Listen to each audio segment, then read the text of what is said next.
देवी वहां पर्वत पर बैठी हुई है और एक के बाद एक उनके न्योते भेजे जा रहे हैं, क्या हो हमारी रानी बनो, हम विश्व विजेता है, सारे देवताओं को हरा दिया है और सारे जो अमूल्य रत्न हैं वो हमारे पास है, और तुम भी तो एक अनुपम सुंदरी हो, तुम्हें हमारे पास होना चाहिए। और देवी कहती है मैंने तो तय करा है कि जो मुझे आकर जीत लेगा मैं उसकी पत्नी बन जाऊंगी, कह दो जाके अपने मालिकों से कि आके मुझे जीत ले।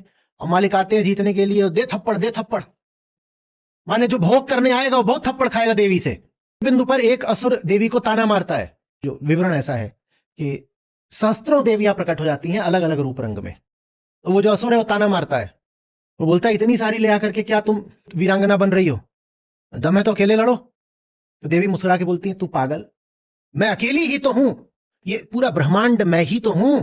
और जितनी वहां पर देवियां होती हैं वो सब आकर के उनके शरीर में समा जाती हैं, बोलती हैं ले देख मैं अकेली ही तो हूं, ये सब मेरे ही रूप है। माने जितने रूप हैं ब्रह्मांड में वो सब देवी के ही रूप हैं। अभी तो नव दुर्गा का जो आंकड़ा है वो आपको यही बताने के लिए है कि जहां जहां जहां जहां प्रकृति में जो कुछ है, जितनी विविधताएं हैं, उन सबको देवी ही मानना। उनको अगर देवी ही मानना है तो उनका गला काट करके खा कैसे सकते हो। पर हम अपनी संस्कृति को धर्म से ऊपर रखते हैं।